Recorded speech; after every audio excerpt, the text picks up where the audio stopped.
Welcome to Dare to Speak, difficult conversations that can change everything.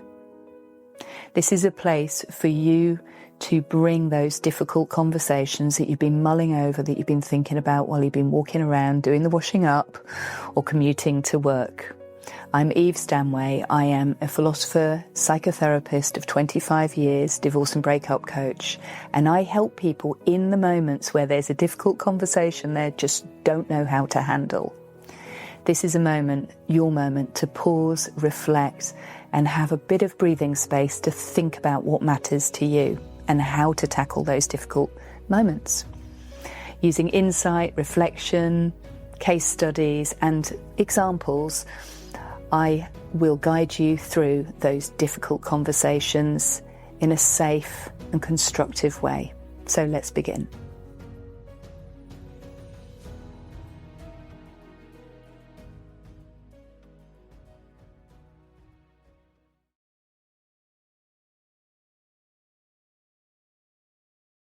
Hello and welcome to episode 20 of Dare to Speak, difficult conversations that can change everything. Today, I'm going to be talking about the breadwinner trap.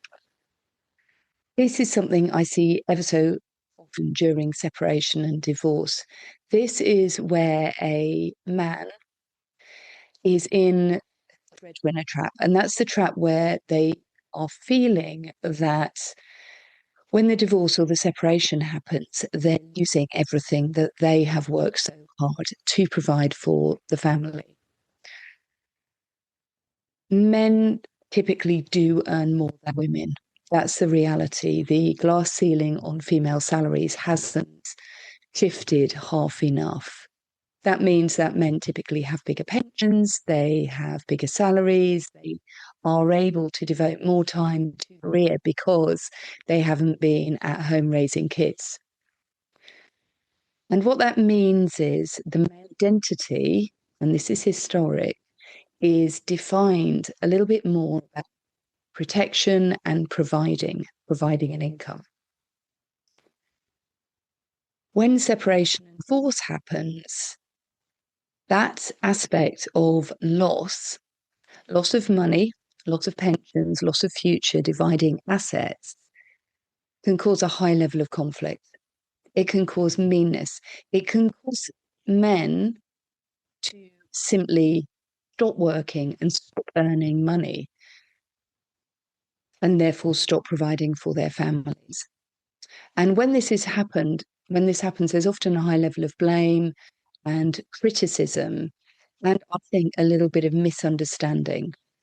I am not saying that there aren't men who really don't want to support their families, and there are definitely men and women out there who never ever seen it as their responsibility to support a family. They've simply handed over that to the other person and feel they should be looked after both before, during, and after marriage. That is definitely the case.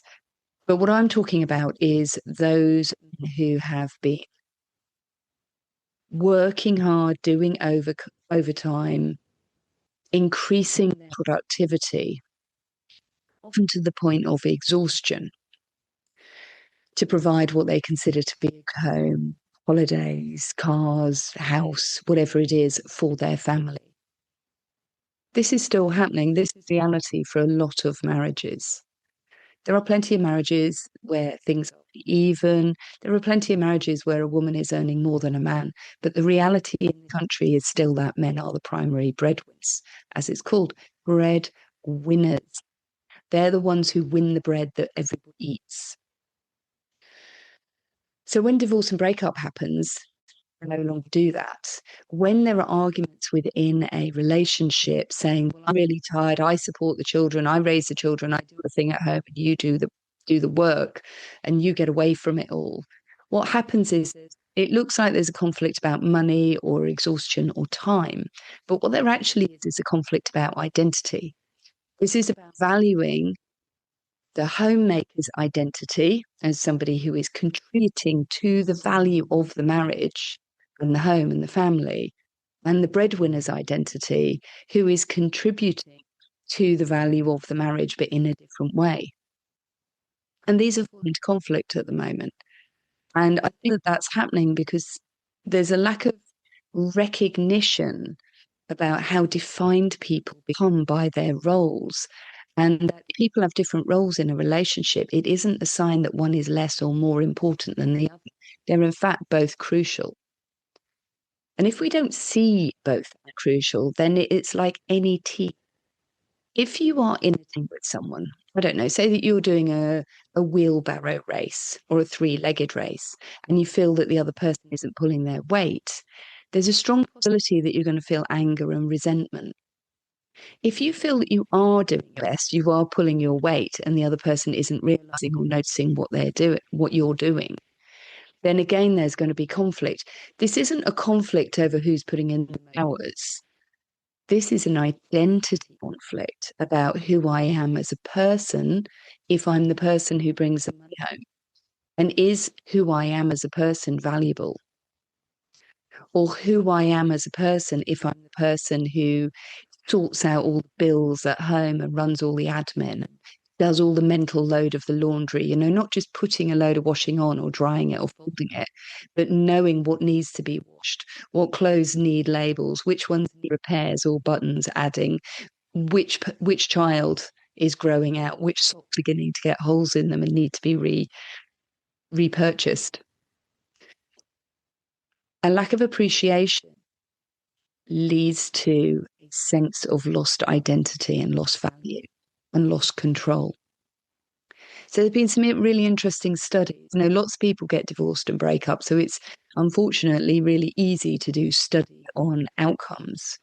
There was a really interesting study in Denmark that suggested that men who had higher incomes were physically better after divorce.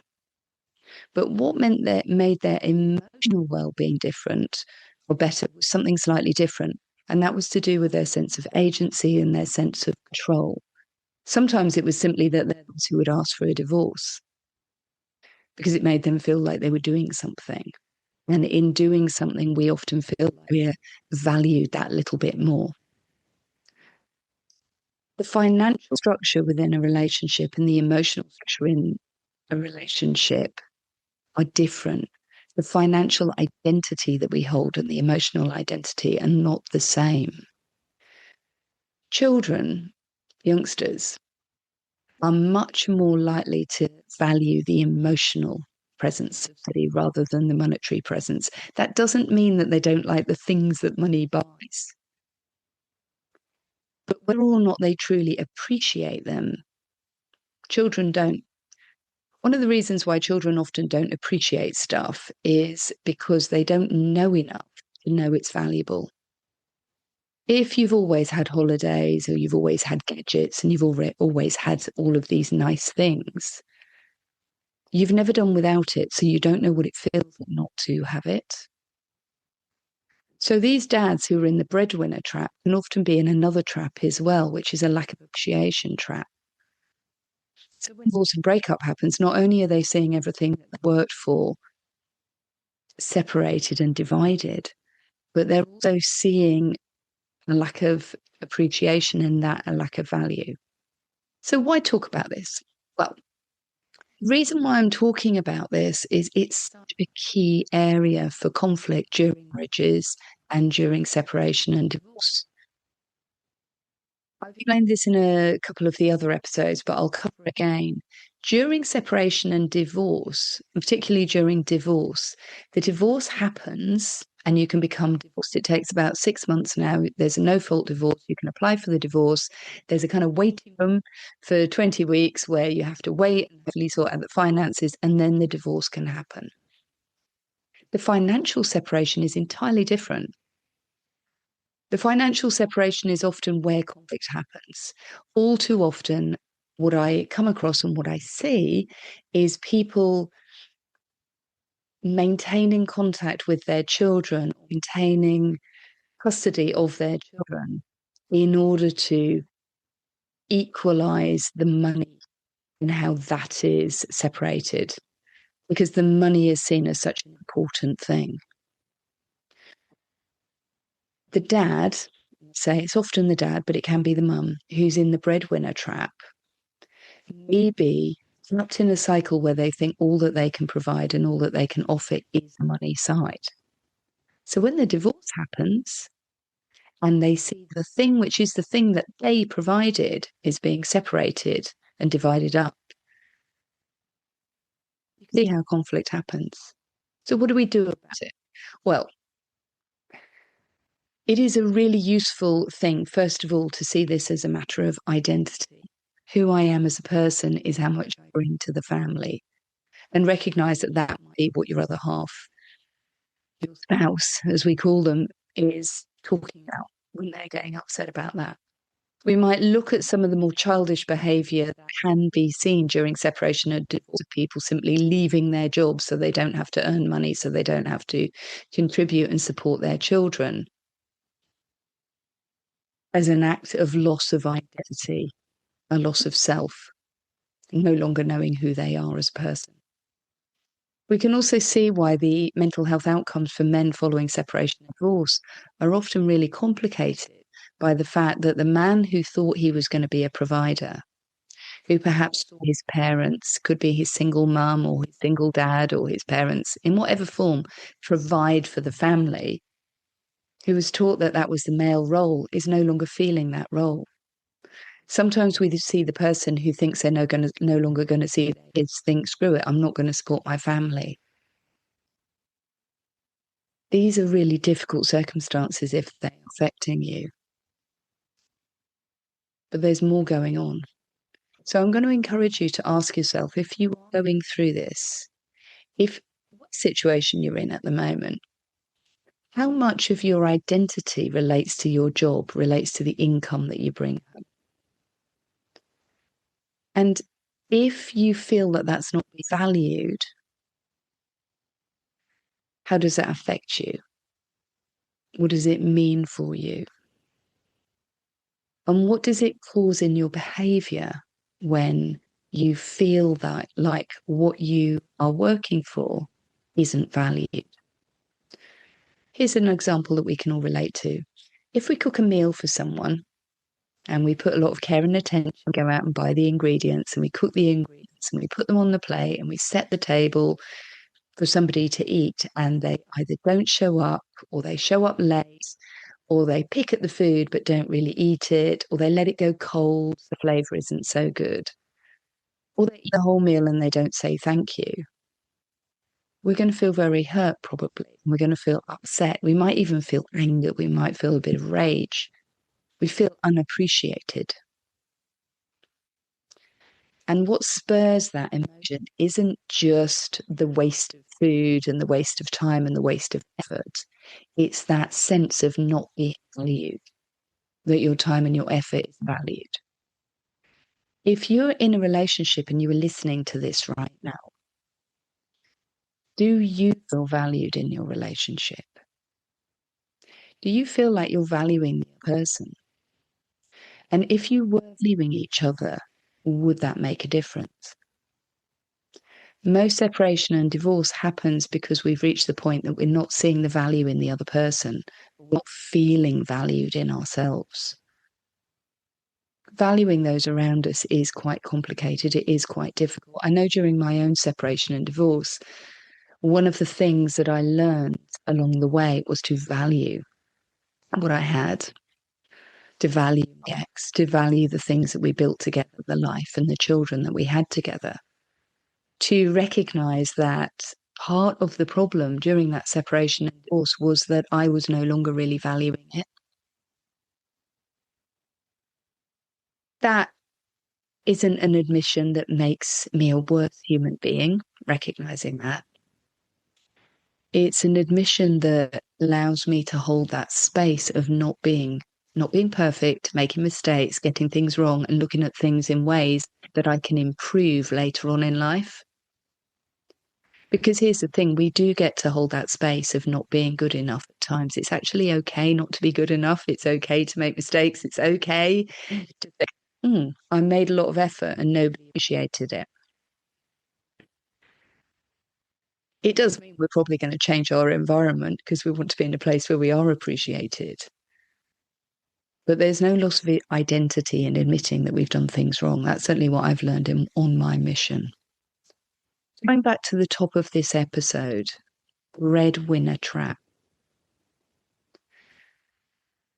This is a reality for a lot of men. The change in the UK that has seen women earning more income and being able to have better jobs and rise higher is a new change. It's only really just starting, and it's not really got very far, I'm going to say. The majority of women have lower pensions, lower savings, lower income, lower time at work, far more likely to be in part-time work than men are. So from a financial point of view, men can often feel like they've worked hard to produce a lot of benefit, but is now being lost, divided, and taken away. Just understanding this, just literally hearing this and noticing it will make a difference to how the conflict that's going to happen over that loss of identity and that loss of money is handled. Because even when we're going through separation and divorce, if we can have an appreciation for the other person, it can make a real, real difference. And remember, we do not have to agree, and we do not have to change anybody's mind. But it's really useful if we can be a little bit more aware of what might be going on, because information allows us to make different choices and act in different ways.